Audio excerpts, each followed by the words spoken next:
देखा जैसलमेर के बारे में। अब मेडिकल हब के रूप में उभर रहे जोधपुर को आयुर्वेद के क्षेत्र में भी नई गति मिलने जा रही है। आयुष मंत्रालय के विशेष सहयोग से 1 करोड़ 20 लाख रुपए के प्रोजेक्ट्स के तहत एग्रीकल्चर यूनिवर्सिटी में औषधीय पौधे पर रिसर्च किया जाएगा। यानी कि आने वाले समय में इस कोशिश से आयुर्वेद के क्षेत्र का विस्तार होगा और कई लोग इससे जुड़ेंगे, स्टूडेंट जुड़ेंगे, बाहर से भी आएंगे। क्या कुछ खास होगा, एक हमने रिपोर्ट तैयार की आपके लिए, आइए दिखाते हैं।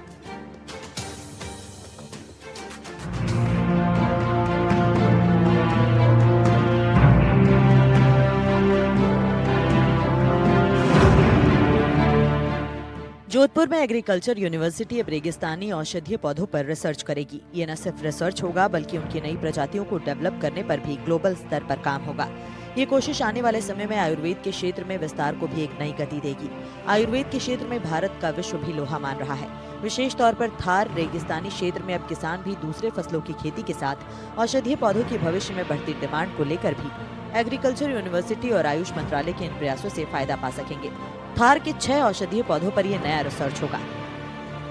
पश्चिमी राजस्थान औषधीय पौधों का हब है। इन पौधों पर अनुसंधान की भी अपार संभावनाएं हैं, जो थार प्रदेश के कृषकों की आर्थिकी को भी नया रूप दे सकती है। इसी को देखते हुए कृषि विश्वविद्यालय जोधपुर की पहल पर आयुष मंत्रालय की ओर से विश्वविद्यालय को थार के 6 औषधीय पौधों पर अनुसंधान व नई प्रजाति विकसित करने के लिए 1.20 करोड़ रुपए के प्रोजेक्ट की राशि की स्वीकृति मिली है।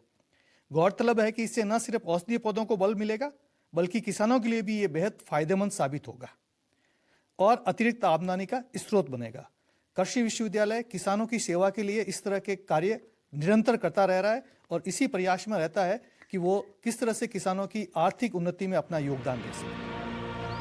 वरिष्ठ कृषि वैज्ञानिक डॉक्टर प्रदीप पगाड़िया ने बताया कि पश्चिमी राजस्थान औषधीय पौधों का हब है। इन पौधों पर रिसर्च की भी अपार संभावनाएं हैं, जो थार प्रदेश के किसानों की आर्थिक स्थिति को भी नया रूप दे सकती हैं। इसी को देखते हुए कृषि विश्वविद्यालय जोधपुर की पहल पर आयुष मंत्रालय की ओर से विश्वविद्यालय को थार के 6 औषधीय पौधों पर रिसर्च और नई प्रजातियां विकसित करने के लिए 1.2 करोड़ रुपए की प्रोजेक्ट राशि की स्वीकृति मिली है।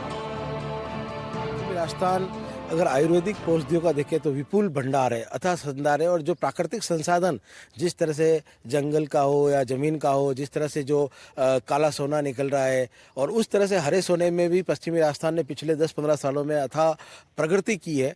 और उसी दिशा में एक जो कि अथाह भंडार यहाँ पे औषधि पौधों का है, उसी दिशा में कृषि विश्वविद्यालय ने आयुष मंत्रालय के साथ नेशनल मेडिसिन प्लांट बोर्ड के साथ मिलकर 5 जो औषधि पौधे हैं जिनकी विशेषता यहाँ के अलावा कहीं मिल नहीं सकती। शंखपुष्पी जो कि बाड़मेर जैसलमेर जिलों में इतनी बहुतायत में पाया जाता है, जिसकी कोई विपुल संभावनाएं हैं। शंखपुष्पी जो कि एक ब्रेन टॉनिक के नाम से बाजार में बिकता भी है बहुत सारा, और अनऑर्गेनाइज सेक्टर में अभी भी इसको बहुत सारी मल्टीनेशनल कंपनियां जिसमें काम कर रही है।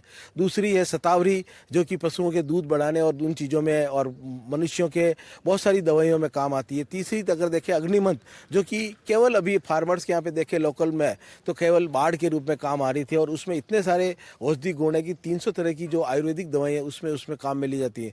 गूगल जो कि अपने आप में एक पश्चिमी राजस्थान का बहुत बड़ा पौधा था, और गूगल का जो गूंद है वो आज भी मिलता नहीं, और कितने ही आज 5,000 रुपये दें तो भी पूरा प्योर नहीं मिल पाता। और उसकी जो औषधि गुण है उसकी वजह से उसकी महत्ता है वो धीरे धीरे कम होती जा रही है, और इसकी जो कंजर्वेशन है, जो संरक्षण की है, वो भी धीरे धीरे लोगों का रुझान कम होता जा रहा है। तो इन सभी औषधि पौधों को लेकर हम 5 औषधि पौधे हैं जिन पर हम लगातार प्रयास कर रहे थे, और अभी आयुष मंत्रालय ने इस परियोजना को सैंक्शन किया है। और आने वाले समय में हम इसमें बहुत सारी प्रजातियों का जर्म प्लांट भी करेंगे और प्लांटिंग मटेरियल भी इसमें तैयार करके नई जो पैकेज और प्रैक्टिस है उसको डेवलप करके और वैरायटी को भी हम इसमें लाने की कोशिश करेंगे। इससे न सिर्फ औषधीय पौधों को बल मिलेगा बल्कि किसानों के लिए भी ये फायदेमंद साबित होगा और अलग से आमदनी का स्रोत भी बनेगा। इस परियोजना के तहत शंखपुष्पी, अग्निमंथ, अपराजिता, अश्वगंधा और गूगल पर काम होगा। इनकी कृषि तकनीक विकसित की जाएगी। इस दौरान जोधपुर मुख्यालय के साथ साथ बाड़मेर, फलौदी और नागौर जिले के कृषि विज्ञान केंद्रों के माध्यम से परियोजना संचालित की जाएगी, जिससे इनकी खेती को बल मिलेगा। जहां ये परियोजना संचालित होगी वहां औषधीय पौधों के ग्रामीण संग्रहण केंद्र विकसित किए जाएंगे। फार्मर्स को है वहाँ पे हम कलेक्शन सेंटर का इसमें करेंगे, जिसमें जोधपुर है, बाड़मेर है, फलोदी और नागौर जिलों पे इस पर कार्य करके हम इन जो पौधे हैं उनको कंजर्व करने की कोशिश करके और इनके फार्मर के साथ हम किस तरह से जो अभी कर रहे हैं उनको हम कलेक्शन सेंटर्स करवाएं, फिर किस तरह से हम इनको मार्केट से लिंक करवाएं, क्योंकि सबसे बड़ी जो समस्या आ रही है औषधि पौधों के साथ कि मार्केट से लिंक नहीं हो पाते हैं।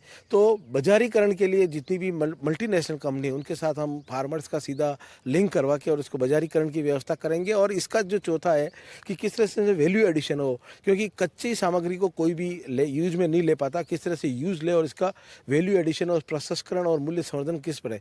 तो ये इस परियोजना के मुख्य उद्देश्य है। और ये जो 3 जिले हैं जिनके साथ मिलकर विश्वविद्यालय में और जो हमारे सारे हैं उनके साथ मिलकर हम इस पे आने वाले समय में और 3 साल में इसमें अनुसंधान करके और 2000 किसानों तक इसमें पहुंचेंगे और हम 350 हेक्टर्स में इसमें ग्रो करके इस योजना को सफल बनाएंगे।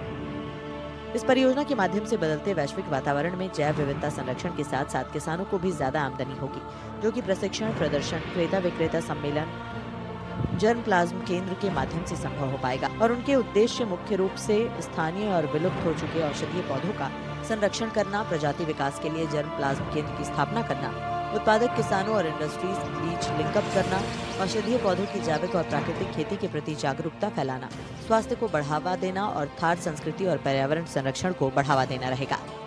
ये यहाँ पे औषधि पौधों का बहुत बड़ा हब है, मैंने पहले भी बताया आपको, परंतु अभी तक जो था वो एक संगठित रूप में नहीं था। अब हम इसको संगठित करके और अभी भी बहुत सारी कंपनियाँ हैं, इतनी सारी मल्टीनेशनल कंपनियाँ जो कि यहाँ पे अरबों रुपए का यहाँ से खरीद के ले जाके और अपना व्यवसाय कर रही, परंतु फार्मर्स को उसका कुछ नहीं मिला। बीच में मिडिल मैन है जो कि इसको खरीदते हैं। आज भी देखेंगे तो नीम के पत्ते 9-10 रुपये किलो में यहाँ से खरीद रहे हैं। शंखपुष्पी का बीज जो है वो 500 रुपये किलो है और शंखपुष्पी अगर आप होल प्लांट देखें तो 25 रुपये किलो खरीदते हैं। अग्निमंत का अगर देखें तो 50 रुपये किलो खरीद रहे हैं, परंतु फार्मर्स को इनका बेनिफिट नहीं मिल पा रहा, उनकी जो गुणवत्ता और वो है वो अभी तक नहीं हो पा रही।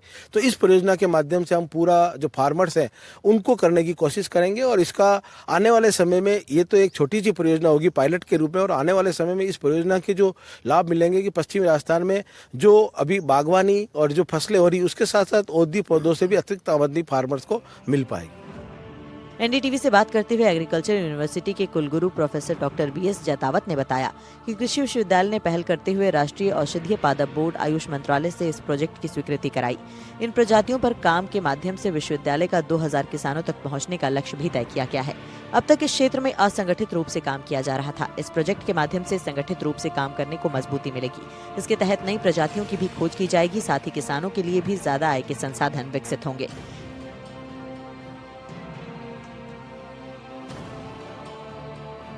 हमारा आयुष मंत्रालय के सामने जब दिल्ली में हमने इसका प्रेजेंटेशन भी किया था प्रोजेक्ट का, तो उनका मेन मकसद ही यही था कि भारत को किस तरह से हम जो सोने की चिड़िया जो पहले कहते थे वो बहुत सारे रूपों में कहते थे, तो उसमें एक घटक आयुष का भी है और आयुर्वेद का भी महत्व सदियों से रहा है। कोरोना में भी देखा और उसमें भी रहा है।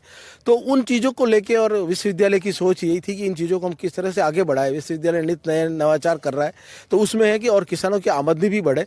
तो निस्संदेह आने वाले समय में पश्चिमी राजस्थान न होकर पूरा राजस्थान पूरे विश्व में और पूरे भारत का एक प्रतिनिधित्व करेगा आयुर्वेद के क्षेत्र में, और इससे बल मिलेगा किसानों को और पूरे भारतीय जो मेडिकल है उसको भी एक बल मिलेगा कि हम किस तरह से इन चीज़ों को ले सकते हैं। बिल्कुल। तो ये थे प्रोफेसर प्रदीप पगारिया जो एग्रीकल्चर यूनिवर्सिटी के प्रोफेसर भी हैं और उस प्रोजेक्ट के प्रभारी भी हैं। और कह सकते हैं निश्चित रूप से जो थार रेगिस्तानी क्षेत्रों में जो औषधीय पौधे जो उगते थे लगातार जो हैं वो अब किसान भी जो है उनका रुख नहीं कर पा रहे थे, लेकिन कह सकते हैं अब आयुष मंत्रालय के विशेष सहयोग से जो है वो करीब 1,20,00,000 रुपए के इस प्रोजेक्ट के तहत एग्रीकल्चर यूनिवर्सिटी में जो है वो न सिर्फ इन जो थार रेगिस्तानी क्षेत्र में उगने वाले औषधीय पौधों पर रिसर्च होगा, बल्कि इसके साथ किस प्रकार से नई प्रजातियों को भी डेवलप किया जा सके उसको लेकर भी काम होगा, जो कहीं ना कहीं जो है भविष्य की संभावनाओं को देखते हुए आयुर्वेद के क्षेत्र में जो है एक नई गति को है जो प्रदान करेगा। जोधपुर से एनडीटीवी के लिए मुकुल परिहार।